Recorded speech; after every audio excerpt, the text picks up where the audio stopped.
Hello दोस्तों, welcome to think smart Artcom classes.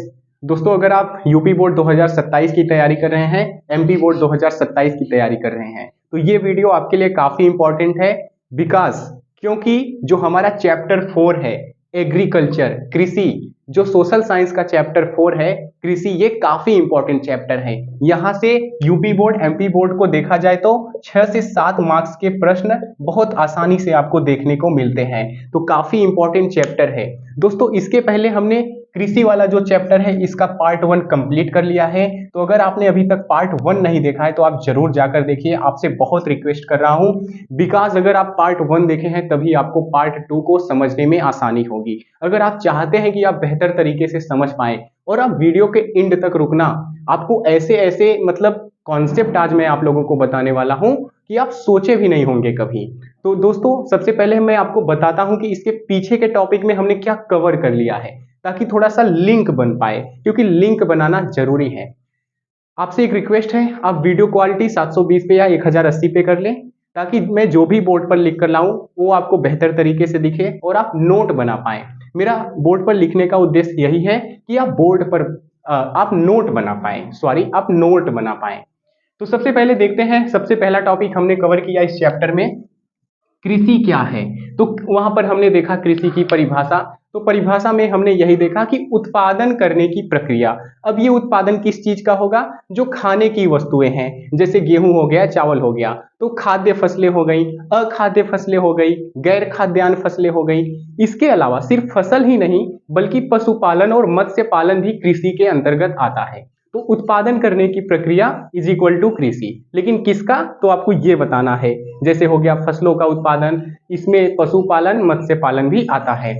उसके बाद हमने दूसरा टॉपिक समझा भारतीय कृषि की विशेषताएं। तो भाई, भारतीय कृषि की विशेषताएं कौन कौन सी हैं? जैसे मानसून पर निर्भरता, मानव श्रम का अधिक उपयोग। तो ये सब हमने भारतीय कृषि की विशेषताओं को देखा। उसके बाद हम आज का जो लेक्चर है, आज का जो लेक्चर हमारा है, वो आज के लेक्चर में हम ये दो टॉपिक कवर करने वाले हैं। और यहां से सीधे सब्जेक्टिव प्रश्न बनते हैं। आप देख लेना पीवाईक्यू, यहां से सीधे सब्जेक्टिव प्रश्न बनते हैं 4 मार्क्स के अंदर या 6 मार्क्स के अंदर। तो ध्यान से देखना, आज का लेक्चर काफी इंपॉर्टेंट होने वाला है। अच्छा, आज का टॉपिक क्या होने वाला है? टॉपिक है हमारा सबसे पहला, भारतीय अर्थव्यवस्था में कृषि का महत्व। दोस्तों, आप लोगों को पता है कृषि आर्थिक विकास में सहायक होता है। तो वही हम देखेंगे कि जो भारत में कृषि होता है, जो भारत में कृषि होता है उसका अर्थव्यवस्था में कितना योगदान है, जीडीपी में कितना योगदान है। उसके बाद देखेंगे कि भाई ये रोजगार का सृजन करता है। जैसे ये क्या करता है? कृषि क्या करता है? रोजगार का सृजन करता है, रोजगार का सृजन करता है। इसके अलावा क्या करता है? कच्चा माल उपलब्ध कराता है। किसके लिए? उद्योगों के लिए। तो ये क्या करता है? उद्योगों के लिए कच्चा माल उपलब्ध कराता है। तो भैया ये सब ऐसे ऐसे बहुत सारे इंपॉर्टेंट पॉइंट हम कवर करने वाले हैं। उसके बाद आज का हमारा जो अगला टॉपिक है वो है कृषि की प्रमुख चुनौतियां। भाई, कृषि की चुनौतियां कौन है? मतलब चुनौतियां को आप लिख सकते हैं समस्याएं। मुझे पता है आपको कहाँ नहीं समझ आ रहा है, क्योंकि मैं भी आपसे पहले एक स्टूडेंट ही था और अभी भी मैं स्टूडेंट ही हूं। तो ध्यान से देखना, चुनौतियों का मतलब समस्याएं, चुनौतियों का मतलब समस्याएं। तो कौन कौन सी समस्याएं हैं? तो इसे भी हम 3 भाग में बांट लेंगे। जब सबसे पहला हो जाएगा हमारा सामान्य समस्याएं या सामान्य चुनौतियां, मतलब हम सामान्य चुनौतियां देखेंगे जो थोड़ा बहुत है, आम चुनौती। उसके बाद हम देखेंगे संस्थागत चुनौती, मतलब इसमें देखेंगे क्या सरकार सही तरीके से भूमिका निभा पा रही है, क्या सरकार ही सही तरीके से भूमिका नहीं निभा पा रही है, कीटनाशक और उर्वरक उपलब्ध नहीं करा पा रही है, क्या उन्हें यूरिया प्रोवाइड करा पा रही है, क्या उन्हें किसानों को सब्सिडी दिला पा रही है। तो वहां पर देखेंगे कि भाई कौन कौन सी संस्थागत चुनौतियां हैं। उसके बाद हम देखेंगे प्राविधिक चुनौतियां, प्राविधिक चुनौतियां। और दोस्तों, आप लोगों को एक बात मैं बता दूं, ये सोशल साइंस जो होता है हर किसी के बस का नहीं होता है समझाना। यहाँ पर मैथ की तरफ फार्मूले नहीं हुए। जो हमारा सोशल साइंस होता है, सामाजिक विज्ञान होता है, वो सब्जेक्टिव होता है। मतलब हर व्यक्ति के लिए अलग अलग तरीके से समझा सकते हैं। सोशल साइंस को हर व्यक्ति अलग अलग तरीके से समझा सकता है। इसको समझाने के बहुत तरीके हैं और बहुत कम ही लोग होते हैं जो सोशल साइंस को अच्छे तरीके से समझा पाते हैं। तो इसलिए आपको ध्यान से देखना है। तो मुझे उम्मीद है आपको ये थोड़ा सा इंट्रो समझ आ गया होगा। ये इंट्रो नहीं था अभी तक जो चल रहा था, ये वो था ताकि आपका जो टॉपिक होने वाला है आगे का, वो आपको समझ आए। अगर आप ये समझ लिए ना, तो आगे का जो टॉपिक आज ये लेंगे हम, वो आपको बिल्कुल हलवा लगेगा, एकदम मक्खन की तरह आपका क्लियर होता चला जाएगा। तो आप अगर इसे स्क्रीनशॉट लेना चाहते हैं तो आप ले सकते हैं। तो दोस्तों, अब हम समझते हैं हमारा पहला टॉपिक, भारतीय अर्थव्यवस्था में कृषि का महत्व। हम देखेंगे कि भाई कृषि कितना इंपॉर्टेंस रखता है भारतीय अर्थव्यवस्था के लिए, कितना योगदान देता है। तो सबसे पहला हमारा पॉइंट है रोजगार का प्रमुख स्रोत। दोस्तों, कृषि हमारे देश में रोजगार उपलब्ध कराता है। कैसे? भारत की बड़ी जनसंख्या भारत की बड़ी जनसंख्या प्रत्यक्ष या अप्रत्यक्ष रूप से कृषि व इनसे जुड़े कार्यों पर निर्भर है। तो जब भाई कृषि से संबंधित कार्य हो रहा है तो वहां लोगों की आवश्यकता होगी, तो वहां लोग जाकर कार्य करेंगे, इससे लोगों को रोजगार मिलेगा। तो रोजगार मिलेगा तो इससे देश का आर्थिक विकास होगा ही होगा। और दोस्तों, मैं अभी आप लोगों को एक फैक्ट बता रहा हूं। एक रिपोर्ट आती है PLFS, इसका पूरा नाम मत याद रखना, बस रेफरेंस के लिए याद रखना। एक रिपोर्ट आती है PLFS 2023-24 के अनुसार लगभग 46.6% कार्यबल कृषि और उनसे संबंधित क्षेत्रों में कार्य करता है। मतलब पूरे कार्यबल का मतलब जितना 100% लोग कार्य करते हैं, 100% लोग देश में कार्य करते हैं अलग अलग क्षेत्रों में, उनमें से 46.6% लोग या 46.6% कार्यबल कृषि से संबंधित क्षेत्रों में कार्य करता है। ये इसमें मत्स्य पालन भी आ सकता है, पशुपालन भी आ सकता है, गेहूं और चावल उत्पादन के कार्यों में भी कार्यबल आ सकता है। तो ऐसा नहीं है कि सिर्फ इसमें फसल उत्पादन से संबंधित लोग जो कार्य करेंगे वही कार्यबल होगा, नहीं, कृषि के अंतर्गत पशुपालन भी आ जाएगा। और यहाँ पर मैंने लिखा है कि लगभग 46.6% कार्यबल कृषि और उनसे संबंध क्षेत्रों में कार्य करता है। तो मुझे उम्मीद है आपको यहाँ पर पहला महत्व याद हो गया होगा और समझ आ गया होगा। क्या है? रोजगार का प्रमुख स्रोत। तो कैसे कृषि पर अप्रत्यक्ष रूप से या प्रत्यक्ष रूप से लोग निर्भर हैं, बहुत सारी जनसंख्या कृषि पर निर्भर है, उन्हें रोजगार मिलता है। और यहाँ पर मैंने आपको एक फैक्ट बताया कि कितने प्रतिशत कार्यबल कृषि कार्यों से संबंधित क्षेत्रों पर निर्भर है। तो अब हमारा दूसरा क्या है, ध्यान से देखना।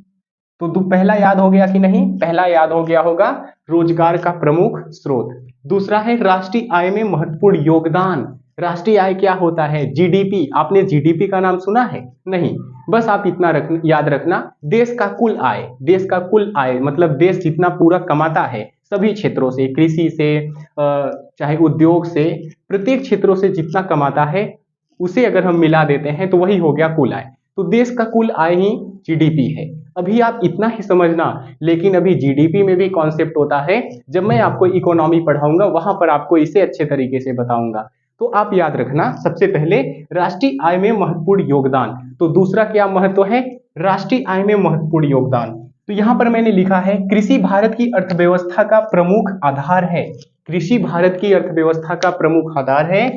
कृषि से खाद्यान्न, खाद्यान्न मतलब जो गेहूं चावल हो गया, गन्ना हो गया, ये सब खाद्यान्न, और सब्जियां, फल, दूध, कपास, जूट, गन्ना आदि का उत्पादन होता है। और ये सब जो उत्पादन होता है उनका आर्थिक मूल्य देश के सकल घरेलू उत्पाद में जुड़ता है। तो जो भी आपने उत्पादन किया, चाहे आप गेहूं का, चावल का, गन्ना का, कुछ भी उत्पादन किया कृषि से संबंधित कोई कार्य करके, उनका जो मूल्य होता है वो देश के GDP में जुड़ता है। तो इससे पता चलता है कि जो हमारी राष्ट्रीय आय में कितना महत्वपूर्ण योगदान है कृषि का हमारा राष्ट्रीय आय में कितना योगदान है। तो मुझे उम्मीद है आपको समझ आया होगा दूसरा महत्व भी। तो सबसे पहला मैंने आपको बताया रोजगार का प्रमुख स्रोत, दूसरा क्या बताया? राष्ट्रीय आय में महत्वपूर्ण योगदान। तो ये जो राष्ट्रीय आय में महत्वपूर्ण योगदान है ना, अभी मैं आपको एक फैक्ट बताने वाला हूं। वो फैक्ट है economic survey 2024-25 sorry, economic survey 2024-25 के अनुसार जो कृषि है, कृषि से संबंधित क्षेत्रों का GDP में 18% योगदान है। तो आप ऐसे याद रखिए, इकोनॉमिक सर्वे 2024-25 के अनुसार कृषि में यानी कृषि से संबंधित कार्यों का 18% GDP में योगदान है। मतलब कृषि का कुल कितना योगदान है देश के GDP में? 18% है। और ये कौन बताता है? ये बताता है इकोनॉमिक सर्वे 2024-25। तो मैंने आपको अभी यहाँ पर बताया राष्ट्रीय आय में महत्वपूर्ण योगदान, तो ये तो आप लिख दिए, लेकिन इसे साबित कैसे करोगे?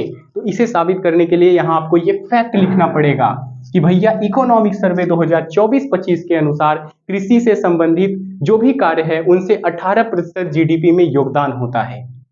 तो मुझे उम्मीद है आपको ये दूसरा महत्व भी समझ आ गया होगा। अब हम बात करेंगे तीसरा महत्व, जो है खाद्य सुरक्षा। क्या आपने फूड सिक्योरिटी का नाम सुना है? जरूर सुना होगा। जैसे आप समझिए, अगर देश में एक साल बारिश ना हो तो हमारा धान का खेती नहीं होगा, जो भी मतलब इस ऋतु में इस मौसम में फसलें उगाई जाती हैं वो नहीं उत्पादित हो पाएंगी। तो देश में हो सकता है कि खाद्यान्न संकट हो जाए। तो अगर खाद्यान्न संकट हो जाएगा तो भूखमरी आएगा, गरीबी आएगा, कुपोषण आएगा, इससे लोग शिकार होंगे और बहुत बड़ी संख्या में लोग मर भी सकते हैं। तो ये हो गया खाद्य संकट, और इसी संकट से बचाने के लिए उसी को क्या कहते हैं? खाद्य सुरक्षा। संकट से बचाने की वही क्या हो गया? वही प्रक्रिया हो गया खाद्य सुरक्षा। तो खाद्य सुरक्षा में भी महत्वपूर्ण योगदान है। तो भारतीय अर्थव्यवस्था में कृषि का महत्व, जिसमें हम तीसरा क्या पढ़ रहे हैं? खाद्य सुरक्षा। तो याद रखना, भारतीय अर्थव्यवस्था में कृषि खाद्य सुरक्षा सुनिश्चित करता है। तो तीसरा महत्व हो गया कृषि देश की बढ़ती जनसंख्या के लिए, कृषि देश की बढ़ती जनसंख्या के लिए खाद्यान्न उपलब्ध कराती है तथा खाद्य सुरक्षा सुनिश्चित करती है। तो मुझे उम्मीद है आपको ये तीसरा महत्व भी समझ आ गया होगा। लेकिन यहाँ पर एक प्रश्न उठता है कि भाई खाद्यान्न उपलब्ध कराती है, लेकिन खाद्य सुरक्षा कैसे सुनिश्चित होता है? आप सोचिए, अगर आप उत्पादन कर रहे हैं, फल उत्पादित कर रहे हैं, सब्जी उत्पादित कर रहे हैं, फसल उत्पादित, धान, गेहूं, चावल, जो भी उत्पादन कर रहे हैं, उससे क्या होगा? जनसंख्या भी बढ़ रही है। तो लगातार जनसंख्या बढ़ रही है, लेकिन उत्पादन भी आप बढ़ाते जा रहे हैं, तो उनको लगातार भोजन या जो भी अनाज है उन्हें उपलब्ध करा दे रहे हैं। इससे क्या होता है? लोग भूखे नहीं रहते हैं, तो खाद्य सुरक्षा सुनिश्चित हो जाता है। तो मुझे उम्मीद है दोस्तों आपको यहाँ पर भारतीय अर्थव्यवस्था में कृषि का जो महत्व टॉपिक है वो तीनों याद हो गया। फिर से मैं आपको एक बार याद करवाता हूँ। सबसे पहला है रोजगार का प्रमुख स्रोत, दूसरा है राष्ट्रीय आय में महत्वपूर्ण योगदान, और यहाँ पर इकोनॉमिक सर्वे 2024-25 का डेटा भर देना। उसके बाद तीसरा है खाद्य सुरक्षा। तो दोस्तों मुझे उम्मीद है आपको ये समझ आ गया। अभी इसमें 3 और महत्व बचा है, आप इसे स्क्रीनशॉट ले लीजिए, फिर मैं उन तीनों महत्व को भी लिख कर लाता हूं और अच्छे से एक्सप्लेन करता हूं, ताकि आप वो भी कंप्लीट कर ले। फिर हमारा ये टॉपिक जो है वो एंड हो जाएगा। उसके बाद हम इसके अगले टॉपिक पर लैंड कर जाएंगे, जो कि है हमारा कृषि के समक्ष चुनौतियां। तो जो भी तीनों चुनौतियां हैं उसे हम अच्छे से देखेंगे। इसे आप स्क्रीनशॉट ले लीजिए। तो दोस्तों इसके 3 और महत्व को हम समझ लेते हैं अच्छे से, लाइन टू लाइन समझेंगे, कुछ भी नहीं मिस होगा, एकदम कॉन्सेप्ट के साथ समझेंगे। तो चौथा जो महत्व है, उद्योगों को कच्चा माल उपलब्ध कराना, और ये सबसे इंपॉर्टेंट महत्व है दोस्तों, उद्योगों को कच्चा माल उपलब्ध कराना। कृषि से कपास, गन्ना, जूट, चाय, तंबाकू आदि उद्योगों को कच्चा माल प्राप्त होता है। कच्चा माल प्राप्त होता है, लेकिन कैसे? जैसे मान के चलिए सूती कपड़ा उद्योग है, सूती कपड़ा उद्योग के लिए क्या प्रोवाइड कराता है? कौन प्रोवाइड कराता है? कपास। कपास क्या करता है? सूती कपड़ा उद्योग के लिए कच्चा माल हो जाता है। कपास सूती कपड़ा उद्योग के लिए कच्चा माल हो जाता है। तो यहाँ पर एक महत्व क्या हो गया? उद्योगों को कच्चा माल उपलब्ध कराना। तो क्या चौथा महत्व भी समझ आया? बिल्कुल समझ आया। एक और उदाहरण समझते हैं। जैसे दूसरा है चीनी उद्योग के लिए गन्ना। अब भाई चीनी कैसे बनाओगे? गन्ना से ही बनाओगे। तो गन्ना क्या हो गया? कच्चा माल हो गया। तो उद्योगों के लिए क्या करता है? कच्चा माल उपलब्ध कराता है। तो ये चौथा महत्व समझ आया कि नहीं? बिल्कुल समझ आया। अब हम बात करते हैं पांचवें महत्व की। तो पांचवा महत्व है निर्यात व विदेशी मुद्रा का अर्जन। तो पांचवा महत्व क्या है? निर्यात व विदेशी मुद्रा का अर्जन। कैसे? चाय, काफी, मसाले, कपास, चाय, काफी, मसाले, कपास आदि कृषि उत्पादों के निर्यात से विदेशी मुद्रा प्राप्त होती है, और विदेशी मुद्रा प्राप्त होगी तो हमारा आर्थिक वृद्धि होगा, हमारे देश का क्या होगा? आर्थिक वृद्धि होगा। तो यहाँ पर ये हो गया पांचवा महत्व। अब हम बात करते हैं छठे महत्व की। छठा महत्व है पशुपालन व ग्रामीण विकास। दोस्तों ये काफी इंपॉर्टेंट महत्व है, पशुपालन व ग्रामीण विकास। कृषि ग्रामीण विकास के लिए बहुत इंपॉर्टेंट है। कैसे? अभी आप समझना। कृषि के कारण पशुपालन व अन्य ग्रामीण व्यवसायों को भी बढ़ावा मिलता है। जैसे आप ऐसे समझिए, जैसे आपने क्या किया? गेहूं का उत्पादन किया, आपको गेहूं तो मिला, गेहूं तो आपको मिला ही मिला, इसके साथ साथ भूसा भी मिल गया। अब भूसा क्या होता है? भूसा पशुपालन अगर आप करते हैं, जैसे डेयरी फार्म खोलते हैं, डेयरी फार्म के लिए भूसा इंपॉर्टेंट है। ये प्राप्त हो जाता है पशुओं को चारा, तो पशुओं को चारा के रूप में भूसा भी प्राप्त हो गया। तो यहाँ पर आप देखिए पशुपालन व ग्रामीण विकास को कैसे क्या कर रहा है? बढ़ावा दे रहा है। तो छठा क्या हो गया महत्व? छठा महत्व हो गया पशुपालन व ग्रामीण विकास। तो ये समझ आया कि नहीं? तो मुझे उम्मीद है दोस्तों आपको ये जो हमारा टॉपिक है भारतीय अर्थव्यवस्था में कृषि का महत्व बिल्कुल भी आसानी से समझ आया होगा। अब हम बात करते हैं भारतीय कृषि के समक्ष चुनौतियां या भारतीय कृषि की प्रमुख चुनौतियां, जिसे हम 3 भागों में बांटकर पढ़ने वाले हैं। तो अगर आप इसे स्क्रीनशॉट लेना चाहते हैं तो आप ले सकते हैं। तो दोस्तों क्या आप अगले टॉपिक को पढ़ने के लिए तैयार हैं, जो कि हमारा टॉपिक है कृषि की प्रमुख समस्याएं या चुनौतियां।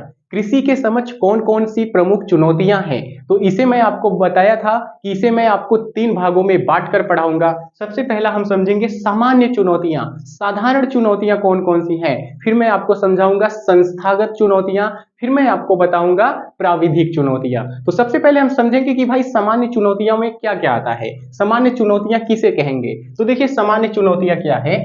जो सामाजिक आर्थिक प्राकृतिक परिस्थितियों से जुड़ी हो, जो सामाजिक आर्थिक प्राकृतिक परिस्थितियों से जुड़ी हो, वे हो गई सामान्य चुनौतियां। प्राकृतिक परिस्थितियों में जैसे हो गया मौसम या मानसून हो गया, वर्षा हो गया, तापमान हो गया, ये हो गया प्राकृतिक परिस्थितियां। और जैसे सामाजिक हो गया, सामाजिक जैसे हो गया भूमि पर जनसंख्या का अधिक भार, भूमि पर जनसंख्या का अधिक भार हो गया, तो ये हो गया सामाजिक। तो यही सब हम देखेंगे सामान्य कारण के अंतर्गत। तो सबसे पहले बात करते हैं सामान्य चुनौतियों के अंतर्गत। सामान्य चुनौतियों के अंतर्गत पहला चुनौती कौन सा है? तो सबसे पहला चुनौती है भूमि पर जनसंख्या का अत्यधिक भार।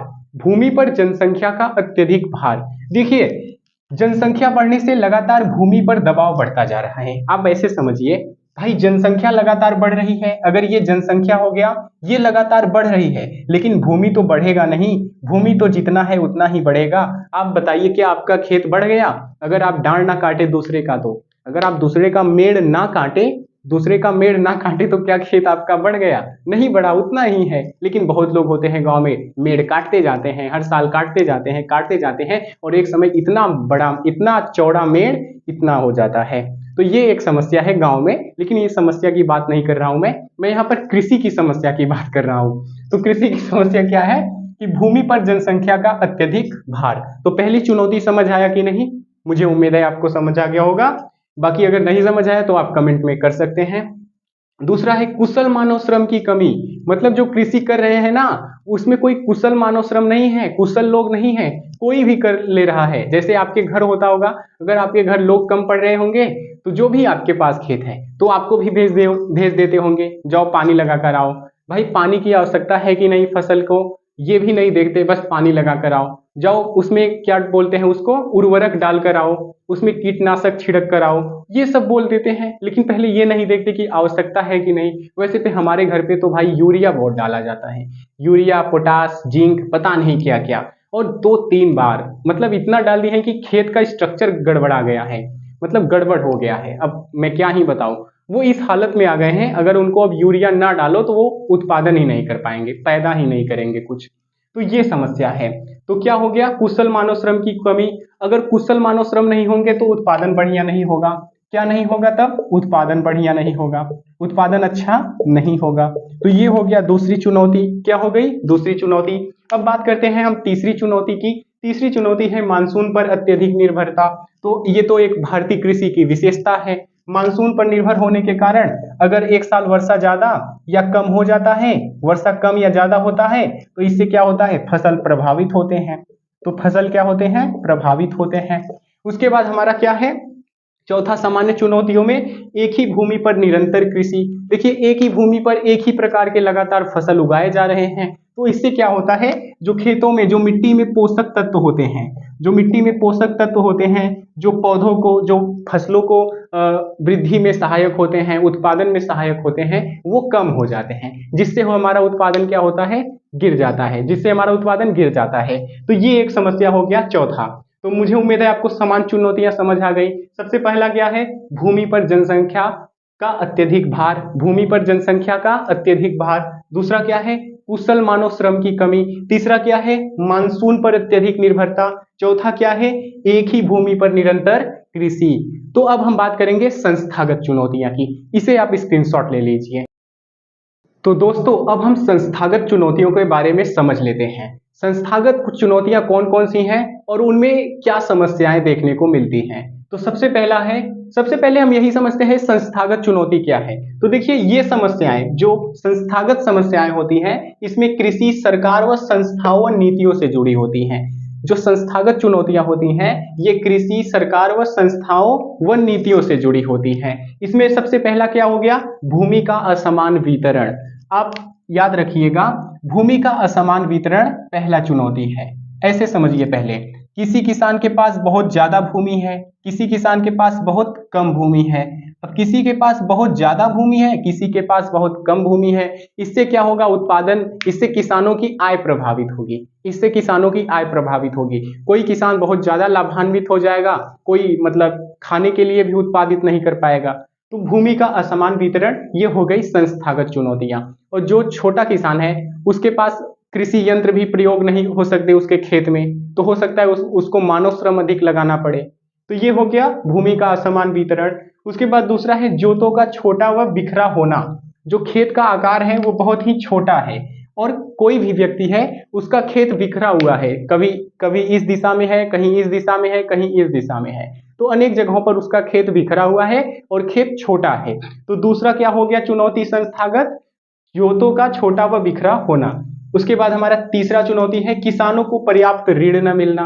अब ये जो सरकारें हैं वो किसानों को पर्याप्त ऋण नहीं प्रदान करती हैं। जब पर्याप्त ऋण नहीं उपलब्ध कराती हैं इससे किसान अच्छी बीजों का प्रयोग नहीं कर पाते, फसल उत्पादन नहीं बढ़िया कर पाते, तो ये प्रभावित हो जाता है यहाँ पर। उसके बाद हमारा संस्थागत चुनौतियों में तीसरा है विपणन की खराब व्यवस्था। आप लोगों को पता होगा उनको बाजार मूल्य नहीं मिल पाता, मतलब वो बेचने के लिए परिवहन उपलब्ध नहीं हो पाता। जैसे किसान यहाँ पर फसल उत्पादन किया, किसान ने फसल उत्पादन किया लेकिन अब उन्हें बेचना है, जो अपने मतलब खाने के लिए रख लिए लेकिन उन्हें कुछ बचा है उसे बेचना है, तो परिवहन की ठीक व्यवस्था नहीं देखने को मिलती। उसके बाद वो कहाँ बेचे, बाजार में कहाँ बेचे, तो सरकार को इसमें थोड़ा मदद करना चाहिए। तो ये हो गई संस्थागत चुनौतियां। उसके बाद यहाँ पर एक समस्या है भंडारण की समस्या। देखिए सरकार के पास ना भंडारण की बहुत बड़ी समस्या है। जो हम आलू का उत्पादन करते हैं, आलू उत्पादन में 60% आलू खराब हो जाता है, 60% आलू व्यर्थ हो जाता है, वो सड़ जाता है। क्यों? क्योंकि हमारे पास भंडारण की उचित व्यवस्था नहीं है। तो ये हो गया संस्थागत चुनौतियां। तो मुझे उम्मीद है आपको ये संस्थागत चुनौतियां भी समझ आ गई होंगी। आप इसे स्क्रीनशॉट ले लीजिए। फिर हम आते हैं प्राविधिक चुनौतियों पर। तो दोस्तों अब हम समझते हैं कृषि की प्राविधिक चुनौतियों के बारे में। सबसे पहले हम ये समझेंगे कि प्राविधिक चुनौतियां आखिर है क्या। देखिए वे चुनौतियां जो तकनीकी व आधुनिक कृषि साधनों की कमी से जुड़ी होती हैं, वे चुनौतियां जो तकनीकी व आधुनिक कृषि साधनों की कमी से जुड़ी होती हैं वो हो गई प्राविधिक चुनौतियां। मतलब जहां आधुनिक कृषि साधनों का कम प्रयोग होगा वो हो गया प्राविधिक चुनौतियां। तो सबसे पहले इसमें है कृषि यंत्रों का अभाव। इसमें सबसे पहले क्या है, कृषि यंत्रों का अभाव। जैसे कृषि यंत्रों का अभाव ये हो गया पहली चुनौतियां। हमारे पास आधुनिक जो यंत्र है वो बहुत कम है, कृषि यंत्रों का प्रभाव हो गया। जैसे ट्रैक्टर की कमी, हालांकि ट्रैक्टर की अब कमी नहीं है लेकिन अन्य जो यंत्र है उनकी कमी हमें देखने को मिलती है। उसके बाद हो गया उन्नत बीजों का अभाव। उन्नत मतलब जो हाई प्रोडक्टिविटी है, जैसे जो उच्च उत्पादन बीज हैं उनका अभाव है, दूसरी चुनौती हो गई। उसके बाद हमारा तीसरा चुनौती हो गया कीटनाशकों व उर्वरकों का सीमित उपयोग। देखिए एक बात याद रखना, कीटनाशकों उर्वरकों का अत्यधिक उपयोग के कारण भी फसल प्रभावित होता है और कम उपयोग के कारण भी प्रभावित होता है। तो इसका हमें चाहिए संतुलित उपयोग, कीटनाशकों व उर्वरकों का हमें चाहिए संतुलित उपयोग। लेकिन यहाँ पर क्या चुनौती है इस समय, कीटनाशकों व उर्वरकों का सीमित उपयोग। तो ये हो गई तीसरी चुनौतियां, जो हो गया प्राविधिक चुनौतियां। तो कृषि की प्राविधिक चुनौतियां कौन कौन सी हो गई, कृषि यंत्रों का अभाव, उन्नत बीजों का अभाव, कीटनाशकों व उर्वरकों का सीमित उपयोग। तो मुझे उम्मीद है आपको ये वाला भी टॉपिक जो है कृषि की प्रमुख समस्याएं व चुनौतियां, ये भी आपको बेहतर तरीके से समझ आया। मिलते हैं आपसे अगले वीडियो में, अगले पार्ट में।